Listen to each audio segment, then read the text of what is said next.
নমস্কার, এসকেআর online YouTube চ্যানেলে তোমাদের প্রত্যেককে স্বাগত। অত্যন্ত গুরুত্বপূর্ণ ভিডিও। রাজ্যে নতুন সরকার গঠন হওয়ার পরেই কিন্তু রাজ্য একাধিক ডিপার্টমেন্টে এবং একাধিক পদে নতুন নিয়োগের ঘোষণা করেছেন। ডাব্লিউবিপি কনস্টেবল সহ বিভিন্ন পদে নিয়োগের ঘোষণা করেছেন। তার মধ্যে সবথেকে গুরুত্বপূর্ণ একটি ভ্যাকেন্সিস, যেটা 6 নম্বরে তোমরা দেখতে পাচ্ছ, ফরেস্ট গার্ড। 2015-র পর রাজ্যে ফরেস্ট গার্ডে কোনো ধরনের ভ্যাকেন্সিস কিন্তু বের হয়নি। এই বছর তোমরা ফরেস্ট গার্ডে নতুন ভ্যাকেন্সিস দেখতে পাচ্ছ, যেখানে শুধুমাত্র মাধ্যমিক পাশে অ্যাপ্লাই করতে পারো, যেখানে মেল ফিমেল প্রত্যেকে আবেদনের যোগ্য। একটি বড় সংখ্যায় নিয়োগ করা হচ্ছে। তো কোন পরীক্ষা দিতে হবে, মেলদের হাইট কত থাকবে, ফিমেলদের হাইট কত থাকতে হবে, চেস্ট, ওয়েট এবং পরীক্ষা থেকে শুরু করে সিলেবাস, প্রত্যেকটা বিষয়ে তোমরা এই ভিডিওতে জানতে পারবে। অত্যন্ত গুরুত্বপূর্ণ একটি নিয়োগ এই বছরের জন্য, যেটা দীর্ঘ কয়েক বছর থেকে কিন্তু কোনো ধরনের নিয়োগের বিজ্ঞপ্তি আসেনি। তো যারা তোমরা এখানে অ্যাপ্লাই করতে চাও বা ফর্ম ফিল আপ করতে চাও, পরীক্ষায় বসতে চাও, তো ভিডিওটি অবশ্যই সম্পূর্ণ দেখার রিকোয়েস্ট করছি। তো আমি প্রথমে তোমাদের ক্লিয়ার করে দিচ্ছি এখানে এডুকেশন কোয়ালিফিকেশান এবং তোমাদের বয়স কত থাকতে হবে। দেখো, এখানে অ্যাপ্লাই করার জন্য অবশ্যই তোমাদের candidate must B a citizen of India, ভারতীয় নাগরিক হতে হবে। শিক্ষাগত যোগ্যতা এবং বয়স কী বলা আছে দেখে নিচ্ছি, তারপরে পরীক্ষা থেকে শুরু করে সিলেবাস এবং মাঠ কী থাকবে প্রত্যেকটা বিষয় A to Z দেখে নেব। দেখো, এখানে অ্যাপ্লাই করার জন্য বলা আছে মাধ্যমিক পাস থাকতে হবে অথবা মাধ্যমিকের সমতুল্য যে কোনো শিক্ষাগত যোগ্যতায় অ্যাপ্লাই করতে পারো। মাধ্যমিক পাস থাকতে হবে। West Bengal board of secondary education থেকে মাধ্যমিক অথবা মাধ্যমিকের সমতুল্য যে কোনো শিক্ষাগত যোগ্যতায় তোমরা এই গুরুত্বপূর্ণ পোস্টের জন্য যোগ্য এবং অ্যাপ্লাই করতে পারো। এবং জানিয়ে রাখি, এটা কিন্তু বর্ণ সহায়ক পদ নয়, যেখানে 1 বছরের জন্য নিয়োগ করা হচ্ছে, এটা কিন্তু নয়। এটা পুরোপুরি স্থায়ী পদে রাজ্য সরকারের চাকরিতে নিয়োগ করা হচ্ছে। তো আশা করি বুঝতে পারলে। এবং এখানে অ্যাপ্লাই করার জন্য বয়স কত থাকতে হবে সেটাও তোমাদের ক্লিয়ার করছি। এখানে আবারও বলছি, মেল ফিমেল প্রত্যেকে কিন্তু অ্যাপ্লাই করতে পারো। এখানে অবশ্যই তোমাদের বয়স ন্যূনতম 18+ থাকতে হবে, 18-র ঊর্ধ্বে তোমাদের বয়স থাকতে হবে। এবং 18 থেকে 32-এর মধ্যে বয়স থাকলেই প্রত্যেকে এলিজেবল এবং অ্যাপ্লাই করতে পারো, যারা জেনারেল প্রার্থী। এবং বয়সটি 1 জানুয়ারি হিসেবেই তোমাদের কাউন্ট করা হচ্ছে। আর যেহেতু সরকার অলরেডি জানিয়েছেন যে যেহেতু দীর্ঘদিন থেকে বিভিন্ন নিয়োগ প্রক্রিয়া বন্ধ ছিল, যার কারণে প্রচুর সংখ্যক প্রার্থীর বয়স পেরিয়ে গেছে, যার কারণে 5 বছর এক্সট্রা করে দেওয়া হচ্ছে। সেক্ষেত্রে 18 থেকে 37 প্রত্যেকে অ্যাপ্লাই করতে পারো। এবং আলাদা করে যারা SC ST OBC তারাও কিন্তু ছাড় পাবে। SC ST 5 বছর, OBC 3 বছরের ছাড় থাকবে। তো আশা করি বুঝতে পারলে। অত্যন্ত গুরুত্বপূর্ণ নিয়োগ। 18 থেকে 37 প্রত্যেকে অ্যাপ্লাই করতে পারো, যারা জেনারেল প্রার্থী। পাশাপাশি SC ST OBC প্রত্যেকেই ছাড় পাবে। এরপরে দেখে নিচ্ছি এরপরে আর কি বলা আছে। দেখো, সিলেকশন প্রসেস কি বলা আছে সেটাও কিন্তু আমরা দেখে নিচ্ছি। এখানে দেখো, সিলেকশন প্রসেস প্রথমে থাকবে রিটেন এক্সাম, অর্থাৎ লিখিত পরীক্ষা থাকবে। লিখিত পরীক্ষা থাকবে প্রথমেই, আর একটু পরে আমি তোমাদের লিখিত পরীক্ষার সিলেবাস থেকে শুরু করে এক্সাম প্যাটার্ন প্রত্যেকটা বিষয় ক্লিয়ার করব। প্রথমে লিখিত পরীক্ষা থাকবে এবং তারপরে থাকবে মাঠ, ফিজিক্যাল এফিসিয়েন্সি টেস্ট এবং ফিজিক্যাল মেজারমেন্ট টেস্ট। যারা পরীক্ষায় পাশ করবে মাঠের জন্য ডাক পাবে, এবং তারপরে 10 নম্বরের একটি ইন্টারভিউ থাকবে। এই বেসে নিয়োগ করা হচ্ছে। তো আশা রাখছি তোমরা বুঝতে পারছো। এই নিয়োগ যেহেতু দীর্ঘ কয়েক বছর থেকে হয়নি, অনেক প্রার্থী কিন্তু জানে না যে কোন পরীক্ষা দিতে হয় বা হাইট ওয়েট কত থাকতে হয়, প্রত্যেকটা বিষয় ক্লিয়ার কর। আর যারা চ্যানেলে নতুন দর্শক, অবশ্যই আমাদের চ্যানেলটাকে সাবস্ক্রাইব করে রাখবে।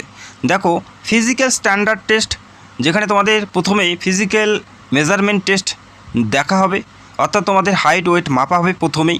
তবে এখানে তারাই কিন্তু ডাক পাবে যারা লিখিত পরীক্ষায় পাশ করবে। যারা লিখিত পরীক্ষায় পাশ করবে তারা কিন্তু এই মাঠের জন্য ডাক পাবে। এবং লিখিত পরীক্ষায় পাশ করার জন্য একটি নির্দিষ্ট কাট আপ যাবে, সেই কাট আপ অনুযায়ী যারা পাশ করবে তারা সরাসরি মাঠের জন্য ডাক পাবে। এবং প্রথমে থাকবে ফিজিক্যাল মেজারমেন্ট টেস্ট এবং তারপরে ফিজিক্যাল এফিসিয়েন্সি টেস্ট। এবং এই দুটি কমপ্লিট করার পর যারা সফলভাবে পাশ করবে তারা কিন্তু মৌখিক পরীক্ষা অর্থাৎ ইন্টারভিউর জন্য ডাক পাবে। তো প্রথমে দেখে নাও মিনিমাম ফিজিক্যাল মেজারমেন্ট টেস্টে কী বলা আছে। এটা কিন্তু মিনিমাম, যেটা ফর মেল ক্যান্ডিডেট অর্থাৎ ছেলেদের ক্ষেত্রে কি বলা আছে দেখে নাও। ক্যান্ডিডেট অল ক্যাটাগরিজ, শুধুমাত্র গোর্খা, গারোয়ালিস, রাজবংশী এবং শিটুল ট্রাইব বাদে প্রত্যেকটা ক্যাটাগরির হাইট থাকতে হবে মেলদের ক্ষেত্রে 163 সেন্টিমিটার। 163 সেন্টিমিটার থাকতে হবে রাজবংশী, ST, পাশাপাশি গোর্খা, গারোয়ালিস বাদে। এবং চেস্ট থাকতে হবে, দেখো চেস্ট থাকতে হবে 84 থেকে 89 সেন্টিমিটার।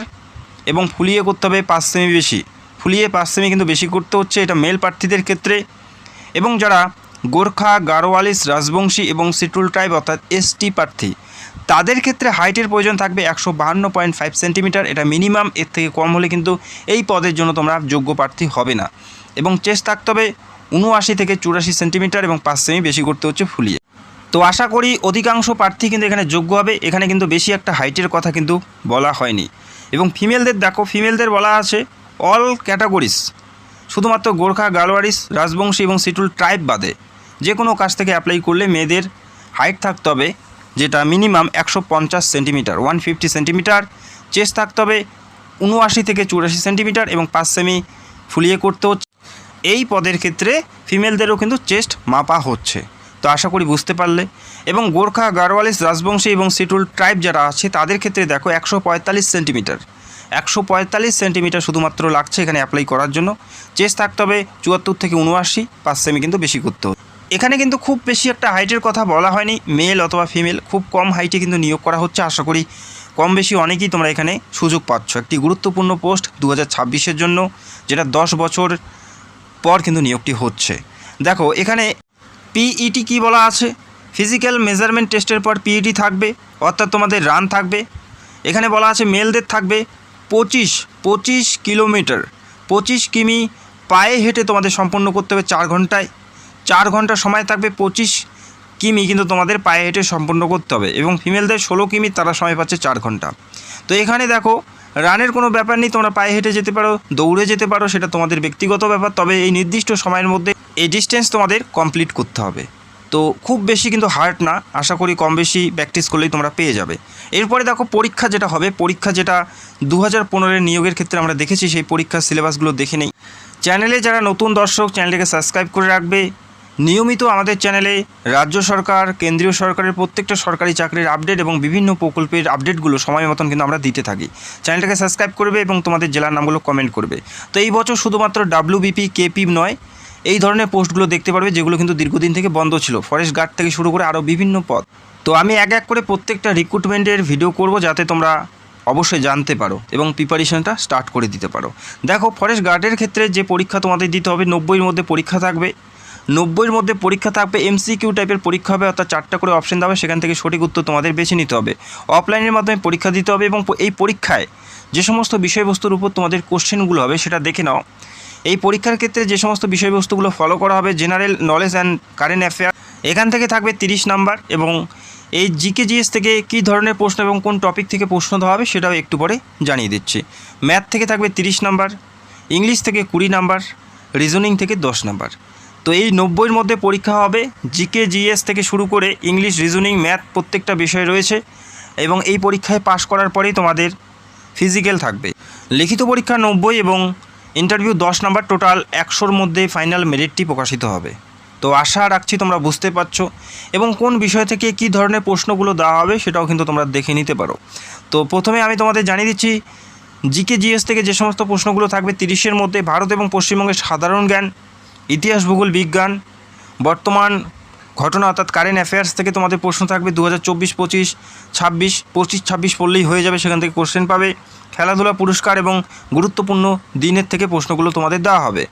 ম্যাথ থেকে মাধ্যমিক স্ট্যান্ডার্ডের ম্যাথ থাকবে, পাটিগণিত থাকবে, percentage, ratio, loss and profit, simple interest, average, time work, এই সমস্ত ম্যাথ থেকেই তোমাদের প্রশ্ন আসবে। যেরকম তোমরা WBP, KP-তে তোমরা কোশ্চেনগুলো দেখো ম্যাথের, সেই টাইপেরই কিন্তু তোমাদের কোশ্চেন কিন্তু দেওয়া হবে এই পরীক্ষার ক্ষেত্রেও। তো আশা রাখছি তোমরা বুঝতে পারছো।